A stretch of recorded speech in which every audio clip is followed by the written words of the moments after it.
Hallelujah. 2 Timothy उसका 3रा अध्याय उसकी पहली आयत में प्रभु ने चेतावनी दी हमें। वचन में लिखा हुआ है, पर यह जान रख कि अंतिम दिनों में कठिन समय आएंगे। हालेलुया। हम चंगियाइयां लेने के लिए आए हैं, हम बरकतें लेने के लिए आए हैं, लेकिन प्रभु का वचन हमें चेतावनी दे रहा है, याद रख, यह जान रख, यानी कि तू शक ना कर, पर यह जान रख यानी कि तू शक मत कर कि आखिरी दिनों में, अंत के दिनों में, आखिरी दिनों में, अंत के दिनों में कठिन समय आएंगे। कलीसिया, चर्च, प्रभु यीशु के लोगों, प्रभु कह रहा है कि अंत के दिनों में कठिन समय आ जाएंगे। हालेलुया। क्यों आएंगे कठिन समय? बड़े ध्यान से सुनो। औखे समय क्यों आ जाएंगे? वचन कहता है क्योंकि मनुष्य यानी कि प्रभु यीशु मसीह को मानने वाले लोग,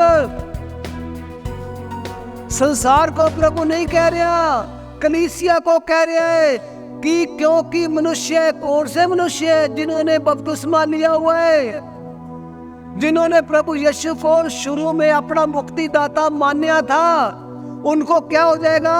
वो आप स्वार्थी हो जाएंगे। हालेलुया। कलीसिया में से आप स्वार्थी यानी मतलबी लोग हो जाएंगे, और वचन लिखा हुआ है लोभी हो जाएंगे।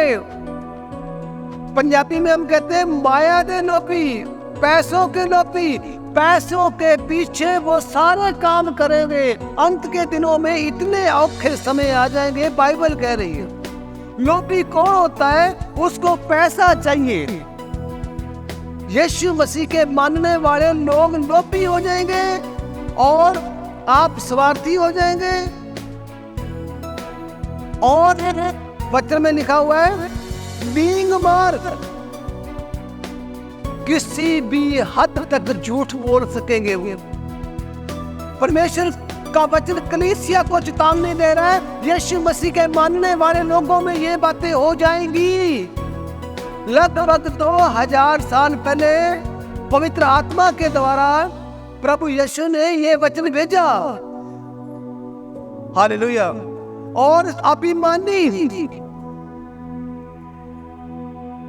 अभिमानी यानी घमंड करना कि मुझे बाइबल का ज्यादा ज्ञान है, तेरे को बाइबल का घट ज्ञान है। घमंडी हो जाएंगे प्रभु यीशु को मानने वाले। ये संसार के लिए नहीं कह रहा, आप याद रखना। ये जो मसीह की कलीसिया को जो लेटर लिखा गया ना पौलुस के द्वारा तिमोथी को, ये कलीसिया को लिखा गया है, और कलीसिया में ये लोग ऐसे हो जाएंगे। निंदा करना, मुंह से बुरा बोलना। हालेलुया। मुंह से बुरा बोलना। माता पिता की आज्ञा टालने वाले, क्योंकि आज्ञा टालने वाले पता कैसे होंगे? बड़े गौर से सुनो, ध्यान दो इधर। तुम में से कई बैठे होंगे अभी। वो औलाद जिस औलाद पर माता पिता का कंट्रोल नहीं है, वो औलाद जो माता पिता के कहना नहीं मानती। प्रभु यीशु ने लगभग 2000 साल पहले ये बात कह दी थी कि माता पिता की आज्ञा को टालने वाले वो कौन है? वो औलाद जिस औलाद पर माता पिता का कंट्रोल है ही नहीं, और कंट्रोल नहीं है तो वो आज्ञा को नहीं मान। यीशु की कलीसिया में ये काम हो जाएंगे। आपने देखना है इस कलीसिया, आज के चर्च में, आज के लोगों में ये हालात हो गई है या नहीं हो गई है?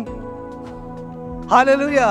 एक बार फिर ध्यान से सुनो, ये संसार के लिए नहीं, ये यीशु की कलीसिया के लिए वचन है। तो तिमोथियस को पत्री लिखी गई है, चिट्ठी लिखी गई है, तो कलीसिया को कहा गया है। हालेलुया। माता पिता की आज्ञा टालने वाले,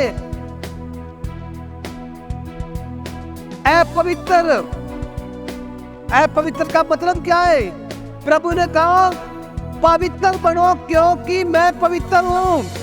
और यहाँ लिखा हुआ है अपवित्र, और अपवित्र का मतलब उसको प्रभु का डर खत्म हो गया। और यीशु के लोगों, ये वचन अंत के दिनों में जब न्याय होगा, फिर ज्ञान आएगा कि मेरे को उस समय समझ आया था या नहीं आया था। हालेलुया। और प्रभु कहता है दया रहित, दया खत्म, प्यार खत्म, अक्षमा रहित। हालेलुया। आज प्रभु यीशु मसीह की कलीसिया में बड़े तलाक हो रहे हैं, शादी के बाद तलाक हो रहे हैं। प्रभु कहता है अक्षमा नहीं रही उनमें। हालेलुया। दोष लगाने वाले, कचहरियों में क्या होता है, गौर से सुनो, कचहरियों में क्या होता है, झूठा आरोप लगाया जाता है। किस चीज का? कि मेरा पति मोटरसाइकिल मांग रहा है, मेरा पति एलईडी मांग रहा है, मेरा पति फलानी चीज मांग रहा है। जब दहेज वाला केस डालते हैं ना, झूठा आरोप। हालेलुया। दोष लगाने वाले हो जाएंगे। ऐसे नहीं, कंट्रोल नहीं है। हर प्रकार का नशा मसीह लोग, सारे नहीं, मसीहियों में से कई लोग नशा खाना शुरू कर देंगे। ऐसे नहीं, यानी कि उनसे कंट्रोल नहीं होया जाएगा। खाएंगे, नशा बेचेंगे। आगे लिखा हुआ है कठोर, भले के वैरी, विश्वासघाती। हालेलुया। जो तेरे मेन लोग होंगे वही तेरा नुकसान करेंगे। डीठ, प्रभु यीशु मसीह का कितना मर्जी वचन समझा लो, वो डीठ हो जाएंगे। वो सुनेंगे जरूर, उनको समझ नहीं आएगी, ये कलीसिया में हो जाएगा। आपने चेक करना है हो गया कि नहीं होया। हम किसी पर दोष नहीं लगा रहे हैं, वचन पढ़ रहे हैं। हालेलुया। घमंडी, हाई दिमाग, एंड्रॉइड फोन बड़ा चलाना आ गया, घमंड आ गए। और आगे लिखा हुआ है वो परमेश्वर को नहीं चाहेंगे, वरना सुख विलास में ही चाहने वाले होंगे। हालेलुया। उनको क्या चाहिए होगा? बरकतें मिले, चंगियाइयां मिले, सुख मिले, परमेश्वर नहीं मिले। ऐसे दिन आ जाएंगे। हालेलुया। आपने ये वचन को सुना है ना गौर से। अगर तुम्हारे में से कोई ऐसा काम करता है ना, तो करता तो है। आगे मैं बताऊंगा कि हमें क्या करना चाहिए। अब मैंने वचन में से पढ़ा तो उसका तीसरा अध्याय, उसकी पहली 5वीं तक पढ़ा मैंने। हालेलुया। एक बार फिर सुनो, वे परमेश्वर के नहीं वरना सुख विलास के ही चाहने वाले होंगे। भाई सुख मिले। हालेलुया। चर्च में आने में ना बड़ी शर्म आएगी, बड़ी दिक्कत आ जाएगी, जी नहीं करेगा नीचे बैठने को। घर में एसी में बैठते हैं ना, या एसी नहीं है। सुख मिलना चाहिए। रोटियां पकाने वास्ते, लंगर बनाने वास्ते किसी को कहते भी लंगर बना, तकलीफ हो जाएगी। झाड़ू बाद की बात है, बर्तन धोने बाद की बात है। यह चेक करना अपने आप को कितनी दिक्कत आती है। हालेलुया। ये वचन में से मैं पढ़ रहा हूँ। और लिखा हुआ है 5 में, वे भक्ति का बेच तो धरेंगे पर उसकी शक्ति को नहीं मानेंगे। जय मसीह, जय मसीह, जय मसीह, जय मसीह करेंगे, बाइबल घर में होएगी, परंतु उसकी शक्ति को नहीं मानेंगे। क्यों? क्योंकि उसकी शक्ति का डर ही नहीं है। प्रभु कहता है ऐसों से परे रहना। ओ यीशु के लोगों, प्रभु क्या कह रहे हैं? ऐसों से परे रहना, बच के रहना, सावधान कर रहे हैं प्रभु। हालेलुया। प्रभु सावधान कर रहे हैं, ऐसों से परे रहना। और तूने करना क्या है अब? हालेलुया। आपने सुन लिया ना, कठिन समय आएंगे, आप स्वार्थी लोग हो जाएंगे, लोभी हो जाएंगे, अभिमानी हो जाएंगे, निंदक हो जाएंगे, अपवित्र हो जाएंगे, दया रहित, क्षमा रहित, दोष लगाने वाले, असहनी और कठोर और बड़े बैरी, विश्वासघाती, ढीठ और घमंडी हो जाएंगे। और वो सुख की ही मांगेंगे। उनका वेश भक्ति वाला होगा।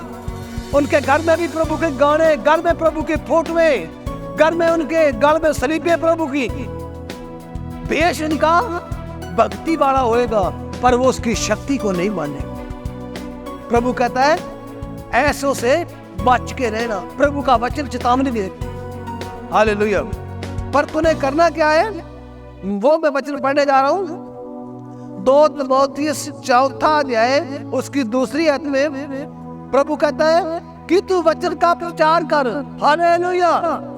तू वचन का प्रचार कर, समय और असमय तैयार रहे। टाइम और बिना टाइम तू तैयार रहे। सब प्रकार की सहनशीलता, यानी कि सहना सीख। सहना पड़ेगा तेरे को।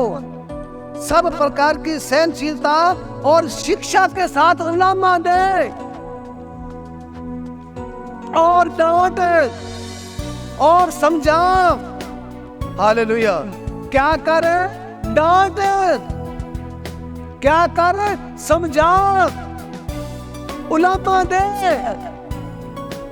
वचन का प्रचार कर और तू तैयार रहे। हालेलुया। तू तैयार रहे, समय और असमय तू तैयार रहे, सहनशीलता के साथ और शिक्षा के साथ उलामा दे इनको, डांट इनको, समझा इनको। क्योंकि ऐसा समय आ जाएगा कि लोग खरा उपदेश यानी कि प्रभु यीशु के वचन सह नहीं सकेंगे। हालेलुया। ताली मारो सर इस बात। ऐसा टाइम आएगा कि लोग प्रभु यीशु के बाइबल के वचन को सह नहीं सकेंगे। जब यहां से वचन सुनाया जाएगा, उनसे वचन नहीं सहा जाएगा। क्योंकि ऐसा समय आएगा कि लोग खरा उपदेश नहीं सह सकेंगे। तो सच्ची शिक्षा देगा तो लोगों से सच्ची शिक्षा नहीं सही जाएगी। फिर वो क्या करेंगे? फिर वो पास्टर बदलेंगे। वचन में लिखा हुआ है, और कानों की खुजली के कारण तू चंगा बोल, तू बरकत बोल, तू सुख की बात बोल। तू ये ना बोल जो मैं बुराई करता हूँ, ये ना बोल। जो मैं बुराई करती हूँ, ये ना बोल। बाकी सारी बातें सही लगेंगी, पर ये जो सच्ची बात है, प्रभु कहता है वे कानों की खुजली के कारण अपनी अभिलाषा, अपनी इच्छा, मेरी इच्छा है लेकिन वचन की इच्छा नहीं है। तेरा जी करता है लेकिन बाइबल का जी नहीं करता। तेरा इस काम करने को जी करता है लेकिन प्रभु का वचन तुझे मना कर रहे हैं। तो वचन कहता है अपनी इच्छा के अनुसार अपने लिए बहुत बहुत पास्टर बटोर लेंगे, बहुत बहुत अपने पास्टर बना लेंगे। हालेलुया। हालेलुया। परमेश्वर के लोगों, खरा उपदेश प्रभु यीशु का वचन है। आज संगत में इनकार हो रहा है। कोई माने चाहे कोई ना माने, प्रभु यीशु ने अगर खड़ा किया है ना, उसने अपने वचन के प्रचार के लिए खड़ा करे है। उसने अपना पेट पालने के लिए सिर्फ नहीं, पैसा इकट्ठा करने के लिए सिर्फ नहीं, उसने अपने सुसमाचार का प्रचार सुनाने के लिए हमें खड़ा किया है। तो वचन कहता है लोग नहीं सुन सकेंगे बाइबल को। प्रभु के लोगों, वचन नहीं सुना और नहीं सहा जाएगा तो फिर वो छोड़ देंगे। अगले दिन हफ्ते में उनको चर्च में आना बड़ा औखा हो जाएगा, बड़ा मुश्किल हो जाएगा कि आज फिर वो ही बोलेगा। और परमेश्वर के लोगों, ये मेरा प्रचार नहीं है, ये प्रभु यीशु का प्रचार है। ये जो मैं आपको श्रृंगार के बारे में रोकता हूँ, मास्टर बूटा सिंह नहीं रोक रहा। कुछ अकल करो, कुछ सोचो, वो बाइबल रोक रही है। गंदे गाने सुनने, गंदे गानों पे डांस करना पास्टर नहीं रोक रहा। मुझे माफ करो सारे, बाइबल रोक रही है, प्रभु यीशु रोक रहा है। और यीशु के बंदियों, जो प्रभु के पास आए हो, नशियों के बारे में पास्टर नहीं रोक रहा, वो बाइबल रोक रही है। किस लिए? तुम्हारा बड़ा हो, किस लिए? तुम्हारी आने वाली औलाद का बड़ा हो, तुम्हारे बच्चों का बड़ा हो। आज बड़ी बुरी बात लगती है, जब मुसीबत पड़ गई ना तो उसने प्रार्थना भी नहीं सुननी। हालेलुया। चेतावनी देना प्रभु का, तू कर वचन का प्रचार, तू रहे त्यार, तू डांट। मैं डांटता हूं, संगत दोबारा नहीं आती है, याद रखना। डांट प्रभु ने कहा है, नहीं तो ना डांटेगा तो वो बंदे मुसीबत में फंस जाएंगे, और तेरे डांटने से वो मुसीबत से बच भी सकते हैं। प्रभु कहता है रोमियो 8:13 में, क्योंकि यदि तुम शरीर की इच्छा के अनुसार दिन काटोगे, जैसे तुम्हारा शरीर कहता है, अगर उसी तरह तुम दिन काटोगे जैसे दुनिया दिन काटती है, तो तुम मरोगे। सारे ख्याल करो, अरे मौत से बड़ा कुछ भी नहीं है, मरने के बाद में सब छुट्टी हो जाएगी। वचन कहता है, क्योंकि यदि तुम शरीर के अनुसार दिन कटोगे ना तो तुम मरोगे। लोग कहेंगे पास्टर जी हम तो बीमारी ठीक कराने आए थे तेरे पास, हम तो बर्थडे लेने के लिए आए थे, तू तो कह रहे मरोगे। मैं नहीं कह रही हूं, वचन कह रहे हैं। मरोगे क्यों? अगर तुम दुनियावी तौर पर चलोगे, दुनिया के रीति रिवाज करोगे, तो यीशु ने वचन में कहा है कि तुम मरोगे। और यदि आत्मा से, हालेलुया, यदि आत्मा से देह की क्रियाओं को मारोगे तो तुम सदा जीवित रहोगे। देह की क्रियाएं, देह की अभिलाषा, तेरे शरीर की अभिलाषा को तुम मारेगा पवित्र आत्मा के द्वारा। किसके द्वारा? पवित्र आत्मा। पवित्र आत्मा कब मिलेगा? ये एक दैवीय शक्ति है, ये प्रभु का सामर्थ है। जब हम वचनों से भरे जाएंगे ना तो उसके बाद में रिजल्ट आएगा, हमें परमेश्वर का पवित्र आत्मा मिलेगा। जब पवित्र आत्मा की सामर्थ तुम पर आ जाएगी तो तुम्हें श्रृंगार चूड़े पाने को जी नहीं करेगा। आज कर रहे हैं ना, आज मौत आ रही है। आत्मा लो प्रभु से, प्रार्थना करो, प्रभु यीशु मसीह मुझे पवित्र आत्मा की सामर्थ दे। प्रभु मैं तेरी सच्चाई को जान सकूं, प्रभु मैं तेरी सच्चाई को समझ सकूं। प्रभु कहता है आत्मा के द्वारा, पवित्र आत्मा के द्वारा शरीर की क्रियाओं को मार दो, क्योंकि जब परमेश्वर का आत्मा तुम में जीवित रहेगा, तुम शारीरिक अभिलाषाओं को पूरा करने की कोशिश भी नहीं करोगे, संसार से भी नहीं डरोगे। आज संसार का डर है। Hallelujah, hallelujah. और प्रभु का वचन मैं पढ़ रहा हूं। प्रभु कहता है मरकुस 14:38 में, जागते रहो, प्रार्थना करते रहो कि तुम परीक्षा में ना पड़ो। हालेलुया। भजन संहिता 119:9 में, जवान, आप सारे जवान हो, जवान अपनी चाल को किस तरीके से शुद्ध रखेगा। देखिए, दूसरे शब्दों में जवान अपनी जिंदगी कैसे बचा सकता है। आप सारे जवान हो, आप सारे जवान हो। हालेलुया। भजन संहिता 119:9 में लिखा हुआ है, जवान अपनी चाल को किस उपाय से शुद्ध रखे? तेरे वचन के अनुसार सावधान रहने से। हालेलुया। तेरे वचन के अनुसार, तेरा वचन उसमें होएगा तो वो जवान अपनी चाल को सही रखेगा। प्रभु का वचन कहता है जवानी की अभिलाषाओं से भाग। बड़े गौर से जवानों, ओ जवानों, प्रभु क्या कह रहे हैं? जवानी की जो अभिलाषाएं होती है ना, जो इच्छाएं होती है, उससे भाग। और जो शुद्ध मन से प्रभु का नाम लेते हैं, प्रभु का प्रार्थना लेते हैं, उन्होंने साथ धर्म से और विश्वास से और प्रेम से और मेल मिलाप से उनका पीछा कर। जो शुद्ध मन से प्रभु का नाम लेते हैं, जिनके मन शुद्ध हो गए हैं, याद रखना तू जवानी की अभिलाषाओं से भाग। इसलिए परमेश्वर के अधीन हो जाओ, परमेश्वर के अधीन हो जाओ और शैतान का सामना करो, तो शैतान तुम्हारे पास से भाग जाएगा। प्रभु यीशु मसीह आपको इस वचन के द्वारा बहुत बड़ी आशीष और बरकत है।